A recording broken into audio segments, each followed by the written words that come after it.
Rafael, nos diriges en oración, por favor, oramos.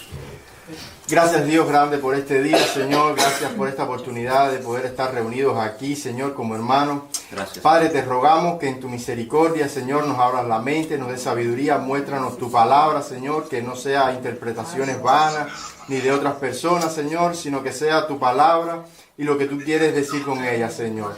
Bendice este tiempo, Dios, en el nombre de tu amado Jesús. Amén. Amén, amén, muy bien. Bueno, hermano, antes de comenzar la clase, decirles que en este momento estamos en contacto directo, en línea directa, con un grupito de hermanos de Bélgica, que ellos han querido a través del WhatsApp ponerse en contacto con nosotros la semana pasada y esta semana. Les saludamos a todos. Y también a nuestro hermano Adolfo y a Paula, que a través del WhatsApp nos están viendo también en directo desde la ciudad de Tel Aviv. Bienvenidos. Señor les bendiga, ¿sí?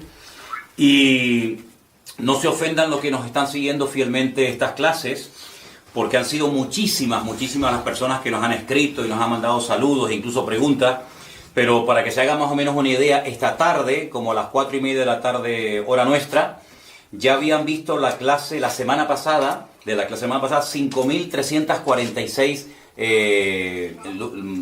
personas, vamos a decir personas, o IP, digamos, se habían conectado. Nos ha escrito personas desde México, Zaida Patricia, Rosalía Mendoza de México, María Alvarado de Arizona, Claudia desde Zaragoza, menos mal que nos escribe alguien de España también, Alfredo González de Colombia, Vilma Marenco de Puerto Rico, Nubia Ruiz de Costa Rica, Franklin Garaví desde Guayaquil, Armando López de Perú, María José de Sevilla, también tenemos una hermana de Sevilla que nos está viendo, Flor Medina de El Salvador, Oscar Rodríguez de Buenos Aires, Claudia Doraliza desde Chile, Leida Coronel desde Venezuela, Enrique Díaz desde Uruguay, Aya de Lobo desde Aruba, en fin, hay un montón de gente que gracias al Señor pues están viendo estas clases y bueno, nos alegra muchísimo. Hacían una pregunta y la vamos a responder antes de entrar en la clase de hoy, ¿quiénes eran los sátrapas? Los sátrapas son mencionados en el libro de Daniel. Cuando el rey Nabucodonosor tuvo un sueño, dice la Biblia que él se llamó a los sátrapas y a otras personas. Los sátrapas eran los gobernadores de las provincias, ¿vale? En vez de llamarlos gobernadores de provincias, lo llamaban sátrapas. El término sátrapa se ha convertido en la actualidad en un término despectivo que se utiliza para generalmente a los políticos, a las personas que son arrogantes, soberbias, déspotas. Se le dice eres un sátrapa, ¿vale? Pero en los tiempos de la Biblia, los sátrapas eran los gobernadores que gobernaban las provincias bajo el imperio de los medo-persas, ¿vale? Eso eran los sátrapas. Luego nos están haciendo preguntas sobre si la iglesia pasa o no pasa por la gran tribulación, o pasa por una parte de la tribulación. Hoy hablaremos Dios mediante en la clase acerca de este tema. Y también una persona, Carlos D'Andrea, nos mandaba un correo y nos decía cuáles son las diferencias entre la mujer que aparece en el capítulo 12 de Apocalipsis, otra mujer que aparece en el capítulo 13 y otra mujer que aparece en el capítulo 17. No es la misma mujer, la del capítulo 12, ni la del 13, ni la del 17. Son figuras simbólicas que a través de mujeres el Señor nos da unas lecciones extraordinarias, pero no es el tema de hoy. Es decir, cuando toquemos el capítulo 12, el 13 y el 17 de Apocalipsis, explicaremos quiénes son. Solamente decir así ahora mismo que no se trata de la misma persona. Son entidades, son organismos completamente diferentes los unos de los otros. La semana pasada, Isabel nos hacía una pregunta. Cuando yo dije que el imperio de Alejandro Magno, el imperio de los griegos, se había dividido en 4, bueno, después de su muerte hubieron muchísimas guerras, se pelearon muchos generales, pero al final se quedaron 4, digamos los más fuertes o los más poderosos fueron los que se repartieron el territorio que había conquistado previamente Alejandro Magno. El nombre de los generales yo se lo di la semana pasada, Silimaco, Seleuco, Ptolomeo, Casandro, y ahí tienen en la pantalla, el territorio que se repartieron esos 4 generales. Decirles, por ejemplo, que Lisimaco, el general llamado Lisimaco, se apropió de lo que sería Frigia. Frigia es en la actualidad Turquía. Todo el territorio de Turquía lo tenía bajo su cuidado, bajo su mando, Lisimaco. Tracia Ponto, Bitinia, Capadocia, Pérgamo y Galacia. Esas eran las zonas que el general llamado Lisímaco se apropió. Frigia, actual Turquía, Tracia, Ponto, Bitinia, Capadocia, Pérgamo y Galacia. No se preocupen que yo después les paso estos apuntes para que ustedes los anoten, ¿vale? Casandro. Ahí en el mapa pueden ver que Casandro se apropió de lo que se llama Macedonia y Grecia, ¿vale? La zona de Macedonia y Grecia le correspondió a Casandro. Ptolomeo se apropió de la zona de Egipto y de lo que se llamaba o se conocía como la tierra de Canaán o Palestina. ¿Ve? Aunque también los Seleucidas, Seleuco, también se apropió de parte de Palestina porque le tocó el norte, que sería Siria, Irán e Irak. ¿Vale? Entonces ahí en ese mapa, que después los que están en casa van a poder ver, y yo les voy a mandar la fotografía de los territorios, estos 4 generales son los que se repartieron el territorio que le correspondió a Alejandro Magno, porque, bueno, no tuvo descendencia, bueno, realmente sí tuvo descendencia, pero su madre mató a su descendencia y entonces sus generales se apropiaron del antiguo territorio. De ahí que aparezca un leopardo con 4 cabezas. ¿Vale? Que es lo que representa. Ustedes han recibido esta tarde un papel, esto que se va a poner después cuando se edite en diferido la clase. Ustedes han recibido un papel donde aparecen las 22 letras del alfabeto hebreo, ¿vale? No vamos a hablar hoy acerca del número ni del nombre de la bestia, pero esto sí quiero que lo tengan. Yo lo tengo así plastificado siempre dentro de mi Biblia, ¿vale? Y pueden observar que las 22 letras se reparten en 3 bloques. Tenemos por un lado las unidades del 1 al 9, tenemos las decenas del 10 al 90 y tenemos las centenas, Kof, Resh, Shinta, las 100, 200, 300 y 400. Con estas combinaciones de letras y otras 5 letras de estas 22 que varían su forma a la hora de escribirla, porque mantienen el mismo nombre, pero al final se llaman con el nombre de la letra y se añade la palabra Sofit, que significa final. Con estas letras se hacen las combinaciones y se sacan los valores numéricos de palabras, de países, de ciudades y, como no, también de personajes que tuvieron mucho que ver directamente con la historia del pueblo de Israel. Pero eso lo tienen ahí para más adelante, ¿de acuerdo? Hoy vamos a comenzar la clase leyendo en Primera de Corintios, capítulo 15, por favor. Vamos a Primera de Corintios, capítulo 15, a partir del versículo 51, ¿vale? Una de las preguntas que se suelen hacer muchos creyentes, y nos han llegado estas preguntas a nosotros en estos días, es si la iglesia pasa o no la gran tribulación, ¿vale? Entonces, en el libro que les recomendé la semana pasada del famoso Dwight Pentecost, Eventos del Porvenir, un libro que se escribió en la década de los años 50, pues resulta de que en ese libro se presentan las diferentes posturas doctrinales acerca de si la iglesia pasa o no pasa la gran tribulación.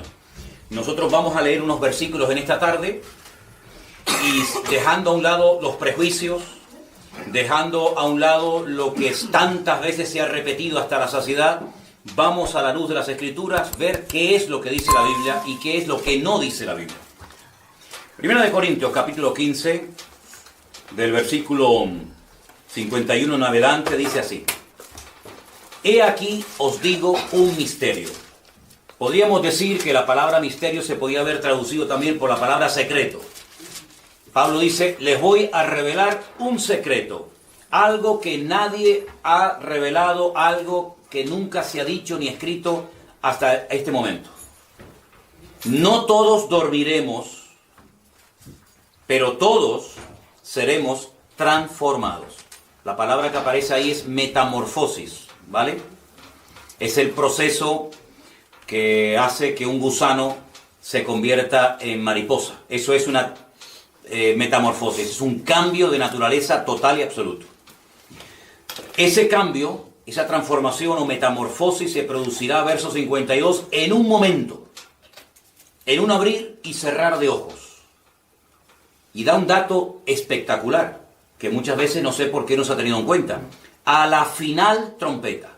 Es decir, esta transformación instantánea, en décimas de segundo, en un momento, en un abrir y cerrar de ojos, será al final, a la final trompeta. Porque se tocará la trompeta y los muertos serán resucitados incorruptibles y nosotros seremos transformados. Porque es necesario que esto corruptible se vista de incorrupción y esto mortal se vista de inmortalidad. Verso 54. Cuando esto corruptible se haya vestido de incorrupción y esto mortal se haya vestido de inmortalidad, entonces se cumplirá la palabra que está escrita, sorbida o vencida, es la muerte en victoria. Ahora, una vez que hemos leído el capítulo 1 del libro de Apocalipsis y entramos ya directamente en los mensajes que el Señor tiene para las diferentes iglesias, que ya lo veremos en su momento, vamos a darnos cuenta de que en el libro de Apocalipsis se revelan 21 juicios diferentes, clasificados en 3 grupos de 7. Entonces yo me voy a poner de pie ahora, y aquí en la pizarra que tenemos, voy a escribir algo y tratar de explicar un poquito, digamos, la cronología de lo que llamamos la Gran Tribulación, o como se conoce en el Antiguo Testamento bajo el nombre del tiempo de angustia de Jacob. Es lo mismo, ¿vale? Gran Tribulación o tiempo de angustia para Jacob es exactamente lo mismo, ¿de acuerdo? Entonces, voy a dibujar una línea, ¿vale? Voy a poner aquí una línea, vamos a ver si se puede ver aquí en la pantalla. Ok. Vamos a suponer que en esta línea representa los 7 años de la Gran Tribulación. Voy a poner aquí Gran Tribulación, ¿de acuerdo? Tenemos desde que empieza la Gran Tribulación hasta que termina, son 7 años. Realmente el libro de Apocalipsis, aunque es muy extenso, tiene más de 20 capítulos, realmente te está contando los últimos 7 años antes de la segunda venida de Cristo, ¿vale? Hay unos términos que no son muy complicados de entender y yo los voy a escribir aquí para que os familiaricéis con ellos. Y son los siguientes. Apunten. 42 meses. 1260 días. ¿Vale? 3 años y medio. Y el último término es tiempos, en plural. Tiempos, tiempo y la mitad de un tiempo.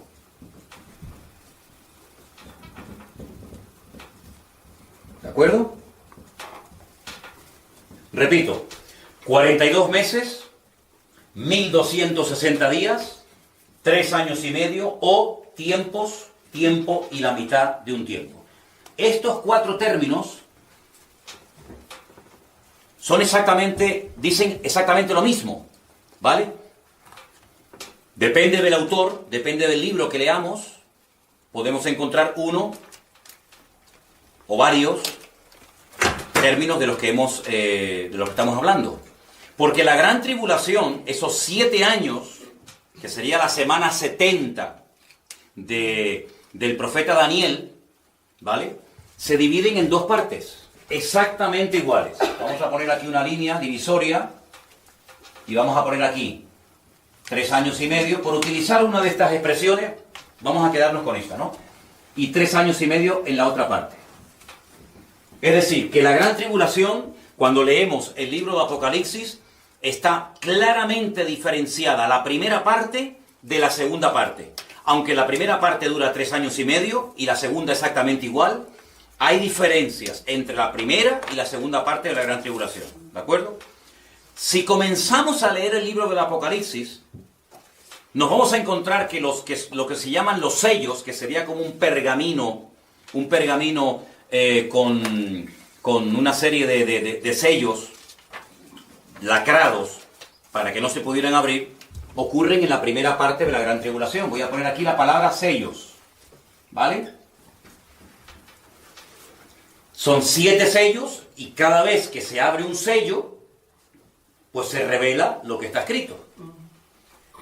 Cuando terminan los 7 sellos, comienzan las 7 trompetas. Las voy a poner aquí.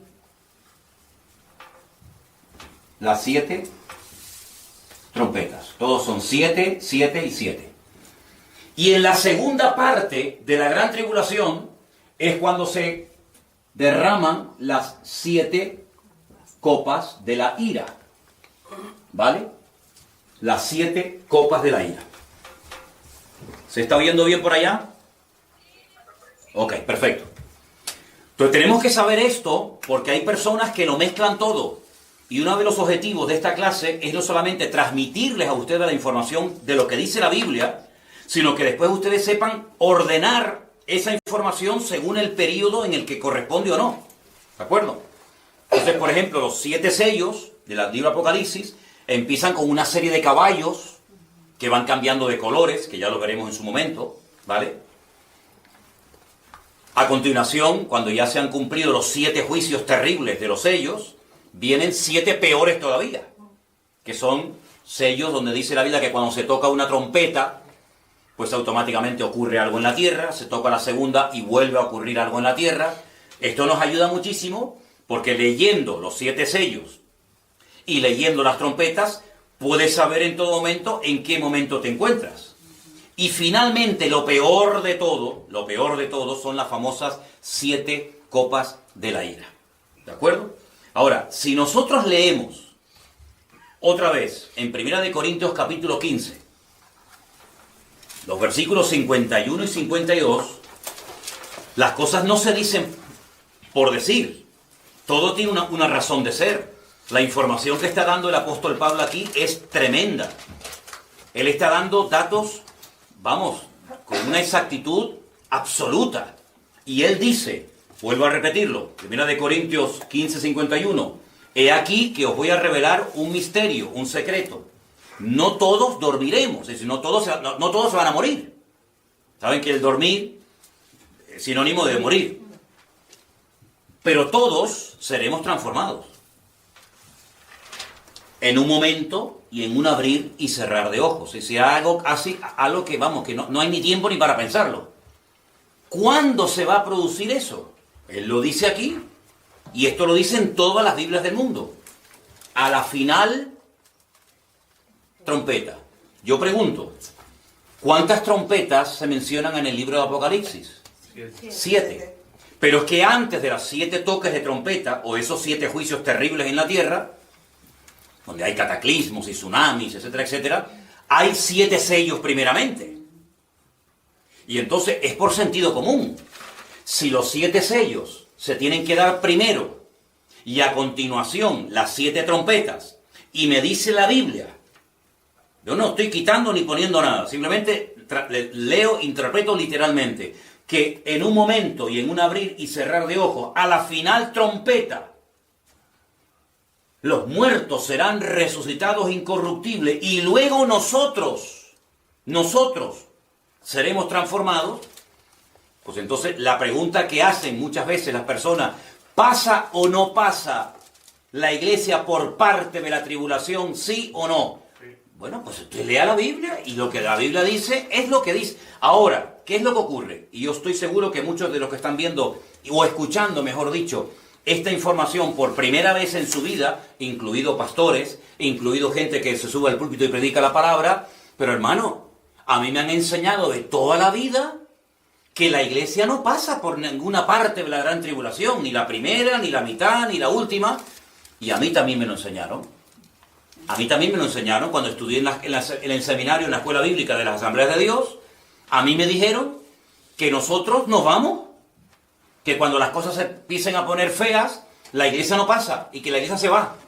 Y que los que se quedan son los judíos, los malos, los que no quisieron aceptar el evangelio, etcétera, etcétera.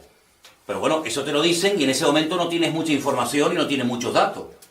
Pero según van pasando los años y vas estudiando y vas indagando y profundizando en las Sagradas Escrituras, te das cuenta de que hay cosas que a veces te han podido enseñar que realmente las crees porque te las enseñaron, pero no porque tú llegaste a la conclusión, estudiando la Biblia por ti mismo, de que eso realmente era así.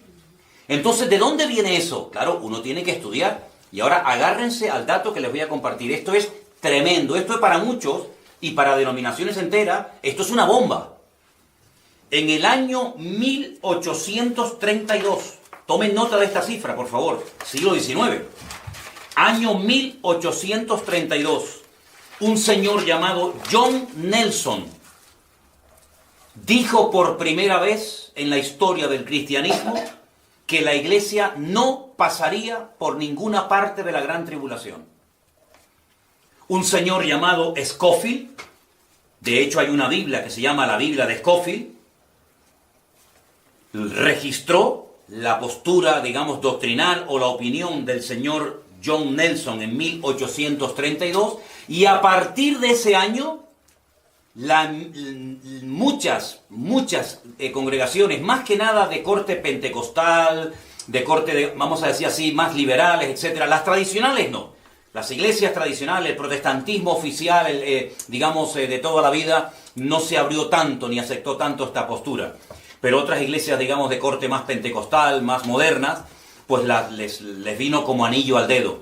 Entonces, la pregunta es, si hasta el 1832 los cristianos no creían que la iglesia iba a pasar, que la iglesia no iba a pasar por la gran tribulación, ¿qué es lo que creían? No, al contrario.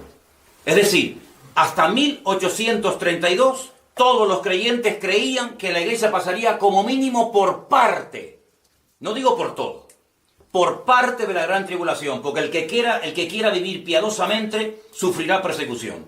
Y nuestros hermanos en Cristo durante siglos y siglos y siglos pasaron terribles persecuciones.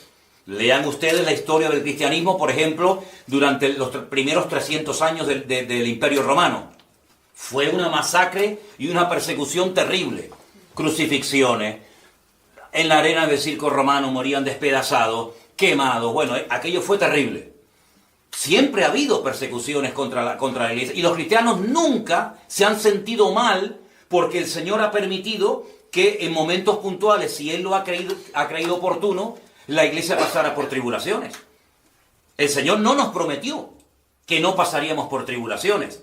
Yo sé también que a lo mejor algunos están pensando en ese famoso versículo que dice, pero hermano, hay un versículo que dice que Dios no nos ha puesto para ira, sino para alcanzar salvación. Y yo a esas preguntas, a esas personas que me vienen con esta pregunta o con este argumento les digo, ¿a qué ira se está usted refiriendo? Y entonces ya los desarmas porque te dicen, ¿cómo que a qué ira? Claro, porque en el libro del Apocalipsis, apunten esto, se mencionan 3 iras diferentes. Yo en su momento le daré los versículos, ¿de acuerdo? Se menciona clarísimamente la ira del dragón. Dijimos la semana pasada que el dragón es Satanás, ¿sí? Se menciona en el libro del Apocalipsis la ira de las naciones. Literalmente, ¿eh? Y la tercera ira que se menciona en el libro del Apocalipsis es la ira del Cordero. La ira del dragón, la ira de las naciones y la ira del Cordero. Yo pregunto, cuando leemos el versículo, Dios no nos ha puesto para ira, nosotros que somos su cuerpo, su amada iglesia, sus hijos, ¿verdad? ¿De qué ira estamos exentos nosotros como hijos de Dios?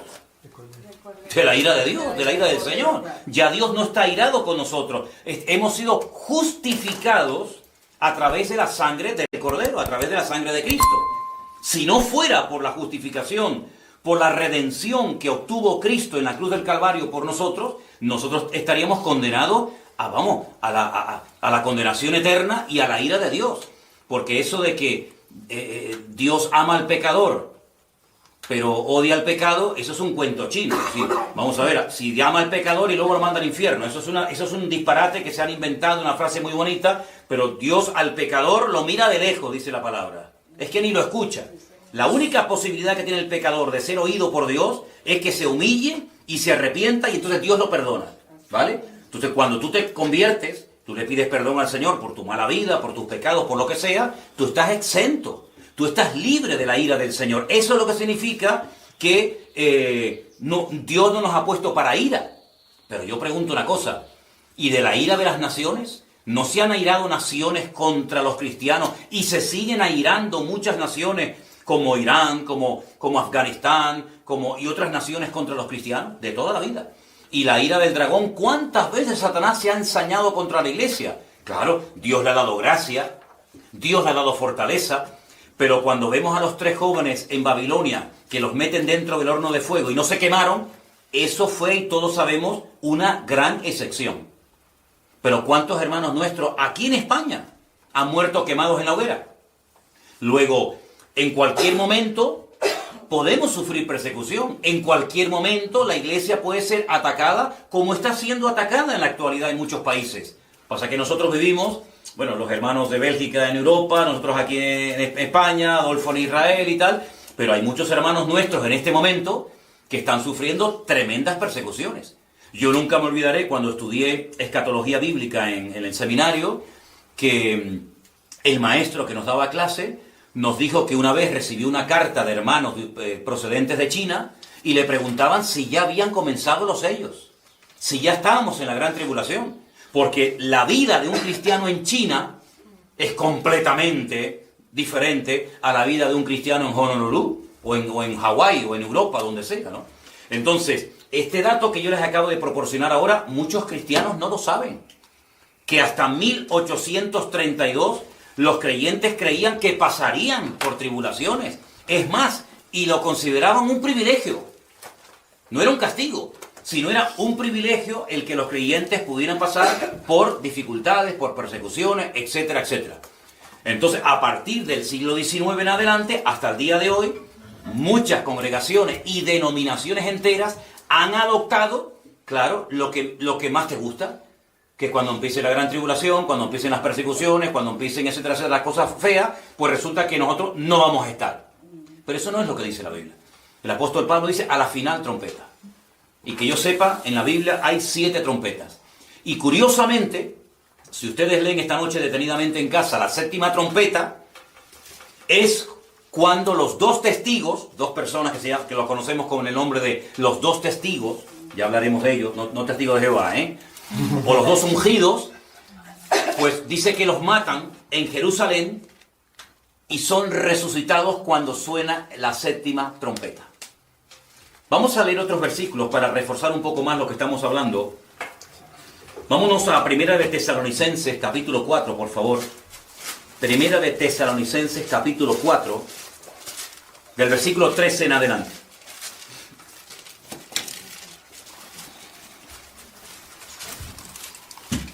¿Lo tienen, hermanos? Sí. Ok. Tampoco queremos, hermanos, que ignoréis acerca de los que duermen, para que no os entristezcáis como los otros que no tienen esperanza. Porque si creemos que Jesús murió y resucitó, y lo creemos, amén, hermanos, Amén. así también traerá Dios con Jesús a los que durmieron en él. Por lo cual, escuchen bien esto, os decimos esto en palabra del Señor. Nosotros que vivimos, claro, Pablo él pensaba que iba a ser arrebatado. Él pensaba que le iba a pillar la segunda venida del Señor, pero bueno, no fue así. Pero él decía, nosotros que vivimos, que habremos quedado hasta la venida del Señor, no precederemos a los que durmieron. Porque el Señor mismo, con voz de mando, con voz de arcángel, con trompeta de Dios, descenderá del cielo y los muertos en Cristo resucitarán primero. Luego nosotros, los que vivimos, los que hayamos quedado, seremos arrebatados, el famoso rapto, juntamente con ellos en las nubes, para recibir al Señor en el aire, y así estaremos siempre con el Señor. Por tanto, alentaos los unos a los otros con estas palabras. Pero mira lo que dice.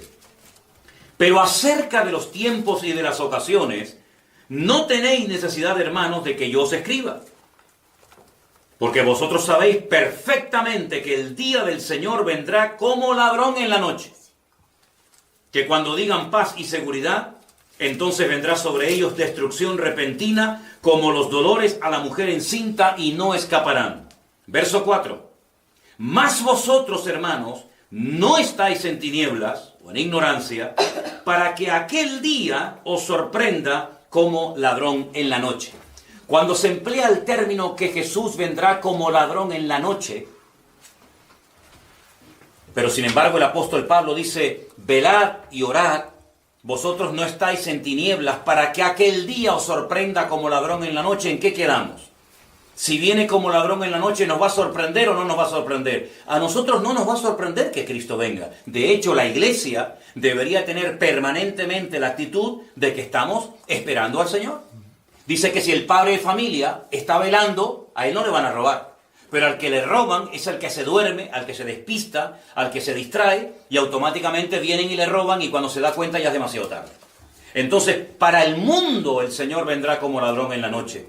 Pero todas las señales, la cronología del Apocalipsis, los versículos de Pablo, las cartas que escribió el apóstol Juan, el libro de Daniel, Ezequiel, etcétera, etcétera, nos advierte y nos prepara para saber en qué momento de la historia nos encontramos. Entonces, yo nunca, cuando estudié en la escuela bíblica, me hicieron ver con tanta claridad, como yo creo que lo estamos viendo en esta tarde, que tanto el arrebatamiento como la resurrección de los muertos en Cristo no sucederá hasta que sea el final, el toque de la final trompeta. Eso es lo que dice la palabra de Dios. Hay 2 resurrecciones en la Biblia, y voy a ponerlas aquí en la pizarra para que los que están tomando nota lo tengan en cuenta. Hay una primera resurrección que se llama la resurrección de los muertos en Cristo, o la resurrección para vida, ¿vale? Voy a poner aquí, primera resurrección, ¿ok? En esta primera parte, primera resurrección.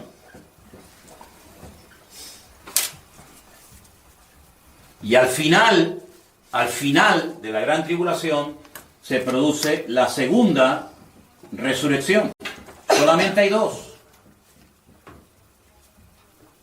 ¿Vale? Yo estoy apuntando ahí cosas que ocurren tanto en la primera parte como en la segunda parte de la gran tribulación. Primera parte, sellos y trompetas. Y primera resurrección.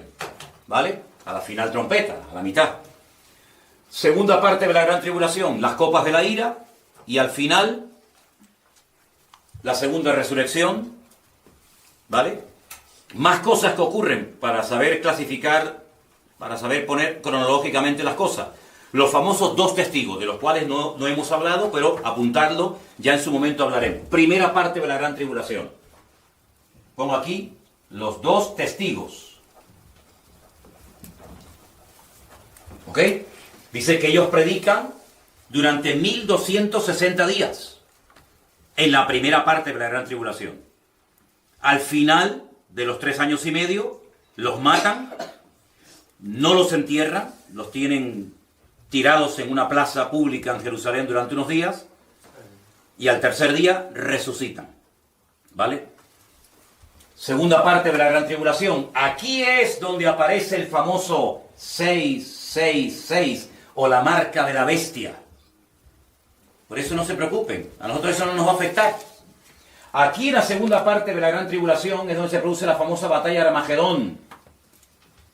La famosa batalla de Armagedón, donde millones de personas, de soldados, procedentes de todas partes del mundo, vienen y se dan lugar en el valle de Megiddo, un valle inmenso en Israel, ¿vale? Os cuento todo esto para que todas estas cosas que oímos del Armagedón, del anticristo, del falso profeta, etcétera, etcétera, no solamente sepan de qué se trata, sino sepan ubicarlo en el tiempo para no tener un potaje en la cabeza y decir, bueno, no sé cuándo pasa una cosa, cuándo pasa otra. No, las cosas tenemos que saber en el orden en el que van a suceder, ¿vale? Previamente a la venida del Señor hay muchas señales, pero ahora vamos a leer una porción espectacular que está escrita con un orden matemático, con un orden extraordinario que nos va a ayudar a nosotros a entender las secuencias del plan profético de Dios. Esa porción, por favor, anótenla. Segunda de Tesalonicenses, capítulo 2. Esta es una de mis porciones favoritas a la hora de explicar todo esto, porque cualquiera puede entender lo que a continuación vamos a leer. Repito, segunda de Tesalonicenses, capítulo 2, del versículo 1 en adelante. Y permítame que les diga antes de leer que apunten estas dos palabras. Una sería la palabra epifanía, y la segunda palabra sería la palabra parousia. ¿Vale? Epifanía y parousia. La palabra epifanía siempre hace referencia en el griego, en el texto griego del Nuevo Testamento, a la primera venida de Cristo, a la primera aparición del Mesías, cuando viene como cordero, cuando viene como siervo sufriente a morir, a pagar el precio de nuestros pecados, ¿vale? Que ya se había producido. Cuando Pablo escribe lo que vamos a leer ahora, ya la epifanía, la primera venida del Señor, ya se había producido, ¿vale? Yo quiero solamente mencionarles que en el Nuevo Testamento, solamente en el Nuevo Testamento, hay más de 150 versículos que hablan de la segunda venida de Cristo. Y a la segunda venida de Cristo se usa la palabra parousia para diferenciarla de la primera. ¿Me explico?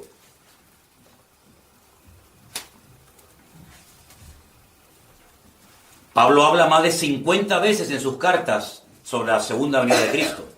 Si solamente leyéramos el Antiguo Testamento, fíjense el dato que les voy a dar ahora, si solamente leyéramos el Antiguo Testamento, llegaríamos a la conclusión de que el Mesías iba a venir dos veces.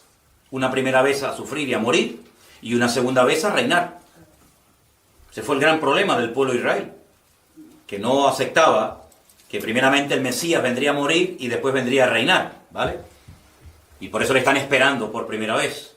Si solamente tuviéramos el Antiguo Testamento, hay 8 veces más material para estudiar la segunda venida del Mesías que la primera. Y mira que hay cosas sobre la primera venida del Señor, ¿eh? Es decir, estamos con un tema de trascendental importancia. Después de estos datos, leemos en 2 de Tesalonicenses, capítulo 2, versículo 1. Con respecto a la venida de nuestro Señor Jesucristo, yo pregunto, ¿a qué venida se refiere? Entonces, ¿qué palabra aparece ahí en el texto griego original? Parousia. Yo les dije la semana pasada, lo vuelvo a mostrar aquí a la cámara y a los hermanos que nos están viendo, que este es un libro extraordinario para estudiar el texto griego de todo el Nuevo Testamento. Se lo recomiendo a todos, ¿eh? Todo el Nuevo Testamento, aquí tienen casi palabra por palabra, ¿sí? Y si ustedes leen el texto griego, se van a dar cuenta de que en el versículo 1 dice con respecto a la parousia, es decir, con respecto a la segunda venida del Señor Jesucristo y nuestra reunión con Él, os rogamos, hermanos, que no os dejéis mover fácilmente de vuestro modo de pensar, ni os conturbéis, ni por espíritu, ni por palabra, ni por carta, como si fuera nuestra, en el sentido de que el día del Señor está cerca. Versículo 3. Nadie os engañe en ninguna manera, porque no vendrá, ¿quién? El Señor. Estamos hablando de la segunda venida del Señor. No vendrá sin que antes venga la apostasía y se manifieste el hombre de pecado, el hijo de perdición. Estos son adjetivos, son expresiones para referirse al anticristo. ¿Vale? Este hombre de pecado, este hijo de perdición, es nada más y nada menos que el anticristo. Y ahora dice, el cual se opone y se levanta contra todo lo que se llama Dios o es objeto de culto, tanto que se sienta en el templo de Dios como Dios, haciéndose pasar por Dios. Hay que decir la verdad, cuando el apóstol Pablo escribió esta carta, el templo de Jerusalén no había sido destruido. El templo de Jerusalén se destruyó en el año 70. Probablemente ya Pablo había muerto en esa fecha, él murió por el 60 y pico, ¿vale?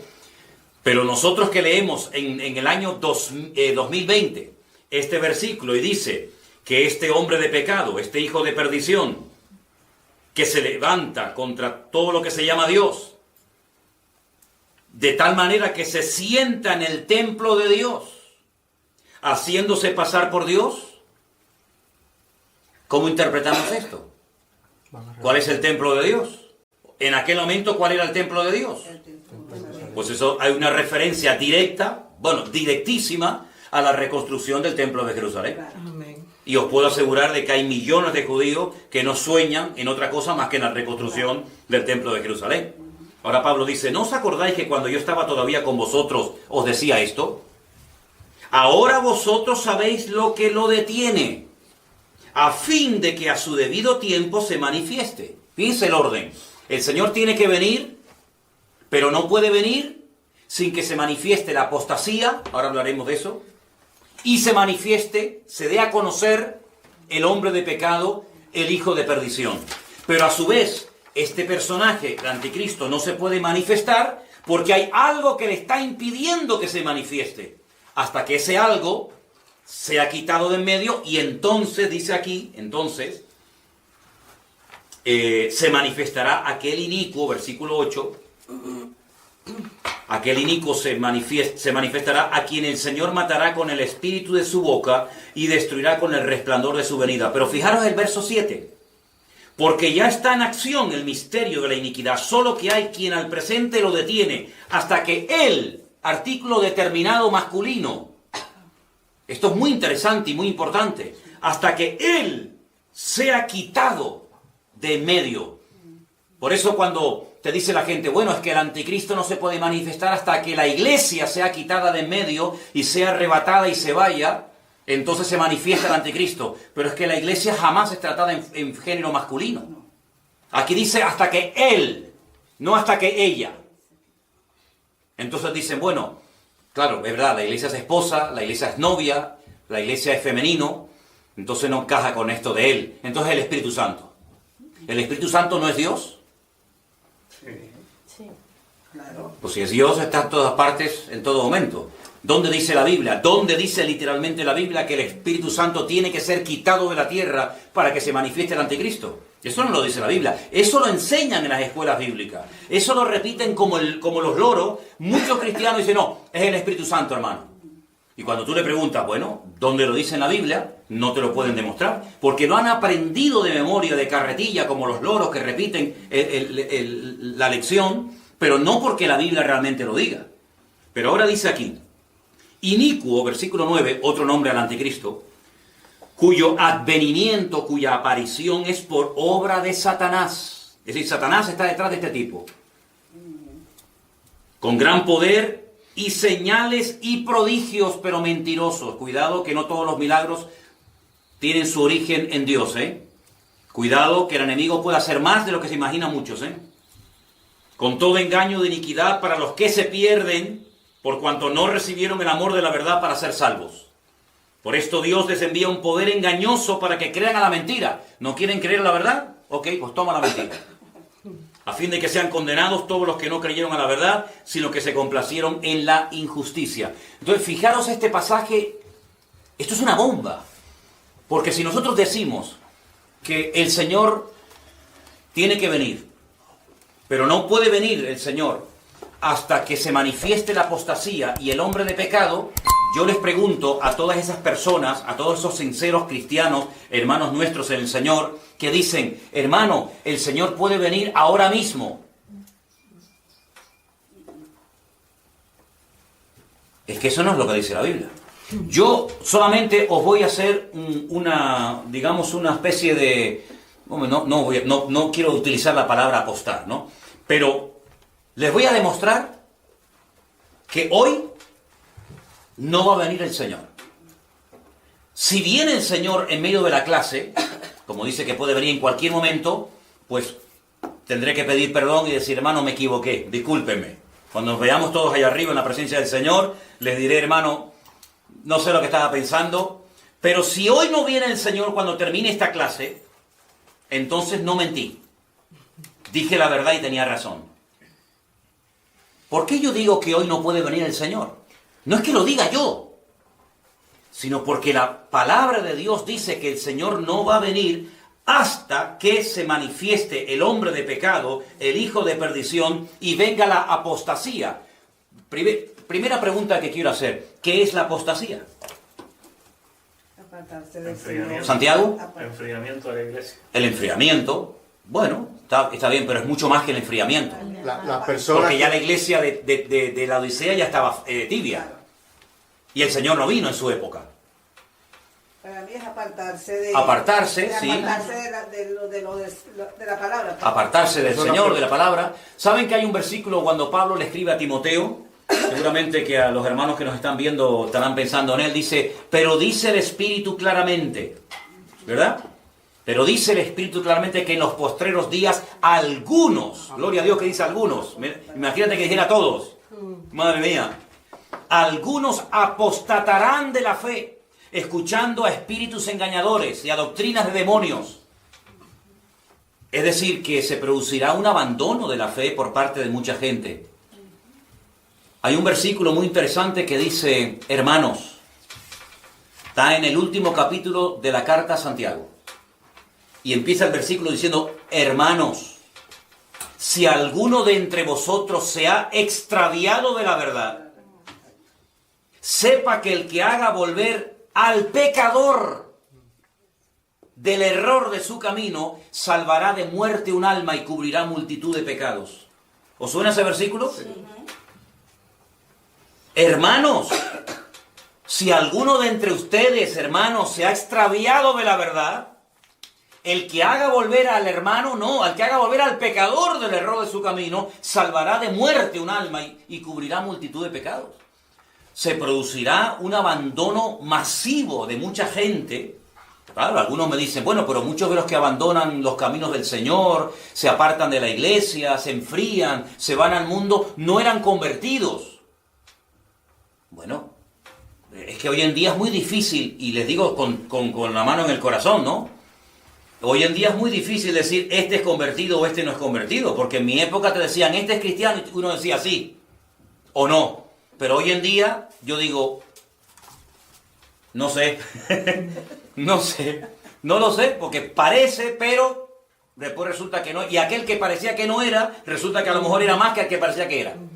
Entonces, hoy en día es muy complicado. Lo que dice la Biblia es que vendrá un tiempo de gran apostasía. Y claro, vendrán falsas doctrinas. ¿Y cómo está la iglesia en la actualidad? Métanse en internet, vayan por ahí, visiten un poco las congregaciones. Jamás en la historia de la humanidad ha habido tanta falsa doctrina y tanta manipulación y tanto engaño y tanta barbaridades como de un tiempo a esta parte. Algunos dirán, pero hermano, ya en los tiempos de Pablo ya había falsos profetas y falsos pastores y falsos apóstoles y falsas doctrinas. Hombre, eso siempre ha existido. Ya en el primer siglo decían que Cristo no era Dios. Y ya en el primer siglo surgieron los nicolaitas y tantas barbaridades. Pero como en esta última época, jamás en la historia. Y esto va en aumento. La maldad dice que se va a multiplicar, no sabemos por cuánto. Y dice que el amor de muchos se enfriará, ¿verdad? Pero el que persevere hasta el fin, ese será salvo.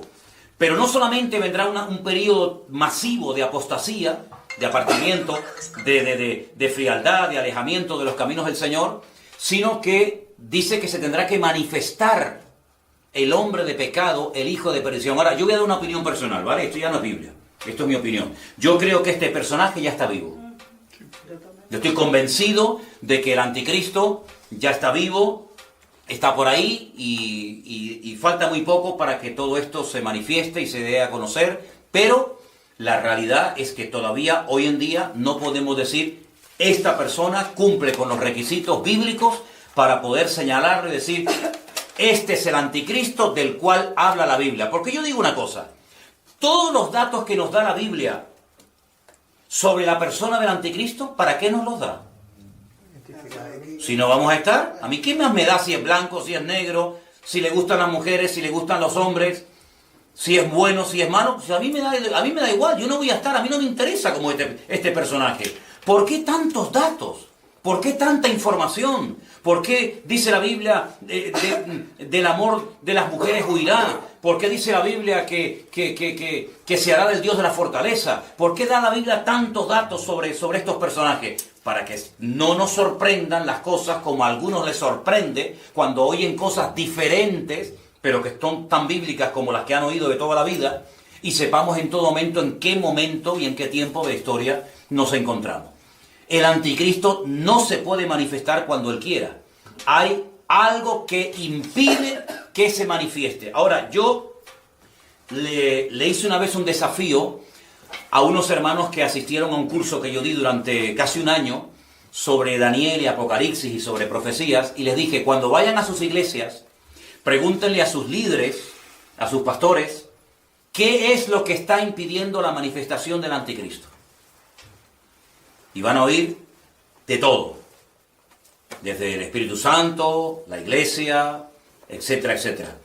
Pero cuando te den una respuesta, dile, ¿me lo podría demostrar usted con algún versículo de la Biblia? Y vas a ver que no van a poder. Pero sin embargo, yo les voy a dar un versículo en esta tarde para que reflexionen, para que mediten y lo tengan presente. Vámonos por favor al precioso e interesantísimo libro de Daniel, el capítulo 12. Daniel capítulo 12.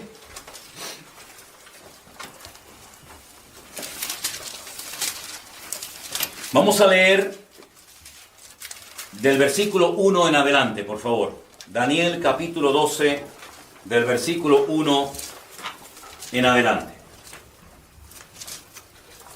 En aquel tiempo se levantará Miguel, el gran príncipe que está de parte de los hijos de tu pueblo. ¿A qué pueblo se está refiriendo? A Israel. Sí, Daniel no era egipcio, Daniel no era de Babilonia, Daniel era de Israel.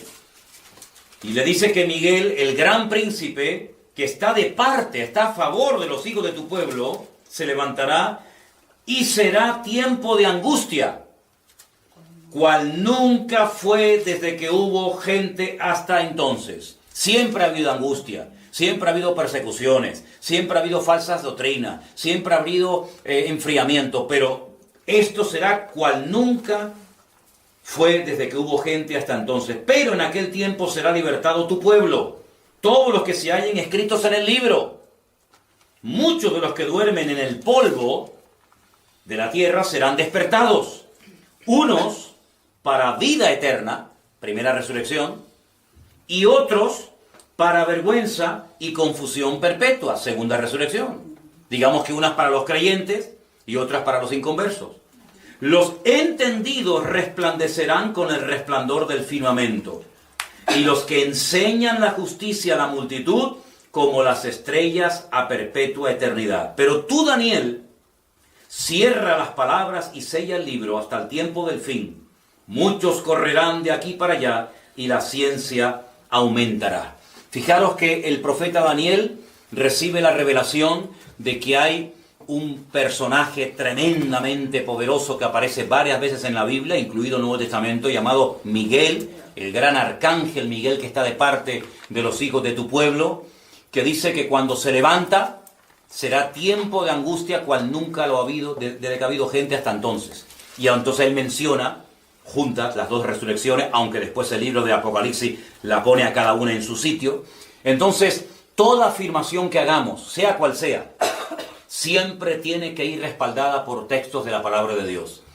Toda declaración que hagamos, que esté basada en libros, en opiniones personales, en a mí me parece, en yo creo, a mí sinceramente no me sirven de nada. Nosotros nos basamos única y exclusivamente y nos dejamos guiar única y 100% por la Biblia. Y si no, no tiene ninguna posibilidad de ser aceptado o creído, por lo menos por nuestra parte. ¿De acuerdo? Entonces, para hacer un pequeño resumen, tenemos los 7 años de la gran tribulación, que realmente se relatan de una forma muy detallada y muy bonita en el libro del Apocalipsis, a través de 7 sellos, de 7 trompetas y de 7 copas de la ira. Los sellos y las trompetas se llevan a cabo en la primera parte de la gran tribulación. A la final trompeta, Pablo dice que los muertos en Cristo resucitan primero y luego los que estén vivos en ese momento serán arrebatados juntamente con el Señor para estar con Él para siempre en el aire. Cuando nos pregunta la gente, me preguntaron una vez, ¿usted no cree en el arrebatamiento? Mi respuesta siempre es la misma. Yo creo en todo lo que dice la Biblia. ¿La Biblia habla de un arrebatamiento? Sí. ¿No dice la Biblia, dos estarán en una cama, el uno será tomado y el otro será dejado? ¿No dice la Biblia, dos estarán en el campo, el uno será tomado y el otro será dejado? ¿No dice la Biblia que en un momento y en un abrir y cerrar de ojos, millones de seres humanos, de creyentes que han puesto su confianza y su fe en el Señor, serán arrebatados, serán llevados en vida? Pues si yo estoy en vida, cuando venga el Señor, y yo no he muerto, pues yo seré llevado en vida, ¿no? Luego habrá millones de personas que no morirán. Serán arrebatados con el Señor porque estaban en vida. Pero los muertos en Cristo, los que nos precedieron, serán primeramente resucitados. Y luego, y todos los que no creyeron en Cristo, todos los que blasfemaron su nombre, todos los que rechazaron el Evangelio, esa gente que murió, que son millones y millones y millones, ¿cuándo resucita esa gente? ¿Qué pasa con esa gente? Al final de la gran tribulación, los últimos capítulos del libro de Apocalipsis, se produce el juicio ante el gran trono blanco, y es cuando dice la Biblia que se abre el libro de la vida. Quisiera leer algunos versículos de este pasaje, de este capítulo, muy interesantes, para que os deis cuenta acerca de la segunda resurrección. Estamos en el libro del Apocalipsis, por favor. En el libro del Apocalipsis. Y dice en el capítulo 20, vi un ángel que descendió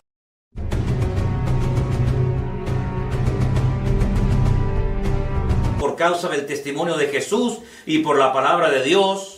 Los que no habían adorado a la bestia ni a su imagen, que no recibieron la marca en su frente ni en sus manos, y vivieron y reinaron con Cristo 1000 años. Pero los otros muertos no volvieron a vivir hasta que se cumplieron los 1000 años, desde después del milenio, cuando resucitan, ¿sí? Y entonces dice un poquito más adelante en el capítulo 20, versículo 11, 11, vi un gran trono blanco y al que estaba sentado en él, de delante del cual huyeron la tierra, el cielo y ningún lugar se encontró para ellos, y vi a los muertos grandes y pequeños de pie ante Dios. Los libros fueron abiertos y otro libro fue abierto, el cual es el libro de la vida, y fueron juzgados los muertos por las obras que estaban escritas en los libros según sus obras. El mar entregó los muertos que había en él, y la muerte y el Hades entregaron los muertos que había en ellos, y fueron juzgados cada uno según sus obras. Y la muerte y el Hades fueron lanzados al lago de fuego. Esta es la muerte segunda. Y el que no se halló inscrito en el libro de la vida fue lanzado al lago de fuego. Tremendo. ¿Saben que hay congregaciones, digamos, que se llaman evangélicas, que ya no quieren hablar del infierno, de la condenación eterna, porque es algo muy fuerte, es algo que les cuesta aceptar? Pero yo creo que un Dios tan santo y tan justo, si no existiera una condenación y un castigo por los pecados, no sería un Dios justo. No puede ser que al final todos se salven, no importa si han creído, si no han creído, se hayan comportado bien, se hayan comportado como auténticos tiranos. Sería la peor injusticia de la humanidad el que al final Dios dijera, bueno, todos al final se salvan. No, la Biblia habla de un cielo y la Biblia habla de un infierno, de una salvación eterna y de una condenación eterna. Y es aquí y ahora donde elegimos dónde vamos a pasar la eternidad. Y dice la Biblia que en el momento en el que somos salvos, nuestros nombres son inscritos en el libro de la vida, y los que no estén inscritos en ese libro, dice la Biblia que no podrán disfrutar de la Nueva Jerusalén, que también se menciona en el capítulo 21 y 22 del libro del Apocalipsis, ¿de acuerdo? Así que durante los 7 años de la famosa gran tribulación, millones de personas se van a salvar, por supuesto. Dice la Biblia que no solamente estarán los 2 testigos, sino que además quiero aquí apuntarles algo también muy interesante que se da aquí, y son los 144.000 sellados, ¿sí? Los 144.000 sellados. Dice la Biblia que 12.000 de cada tribu. 12.000 de la tribu de Judá, 12.000 de la tribu de Zabulón, 12.000 de cada tribu, un total de 144.000 judíos que estarán predicando en los primeros 3 años de lo que llamamos la tribulación o gran tribulación, junto con los 2 testigos. Los 2 testigos los matan. Yo sé que por ahí han dicho, bueno, los 2 testigos son fulanito y menganito. Nosotros no podemos afirmar, no podemos decir el nombre, como algunos se han atrevido. Incluso hay un pastor español que en su libro ha dicho, los 2 testigos son fulano y mengano. A mí me parece una auténtica temeridad, porque si la Biblia no lo dice, no sé cómo este señor se atreve a decir el nombre de los 2 testigos. Pero bueno, tú sabes que en esta vida hay de todo. Pero van a convertirse millones de personas. Incluso después, en la segunda parte durísima, terrible de la gran tribulación, se van a convertir millones de personas, no te quepa la menor duda. Y cuando termine la gran tribulación, en esa batalla terrible, tremenda, la batalla de Armagedón, empezará lo que se llama el milenio, ¿vale? Donde casi podríamos decir que volvemos a los tiempos del Jardín del Edén. Muchas características del Jardín del Edén volverán a darse durante el periodo del milenio, pero ya hablaremos en su momento de todo eso. Bueno, queridos hermanos, esta ha sido la clase que hoy hemos tenido. Espero que ustedes hayan aprendido mucho y les digo a todos los que nos están viendo por internet y van a ver estas clases que por favor nos hagan llegar todas las preguntas y todas las dudas que tengan y con la ayuda del Señor procuraremos cada semana responder a las preguntas que ustedes nos hagan llegar y ahora nosotros aquí pues daremos también tiempo para que ustedes hagan sus preguntas. Que el Señor les bendiga a todos.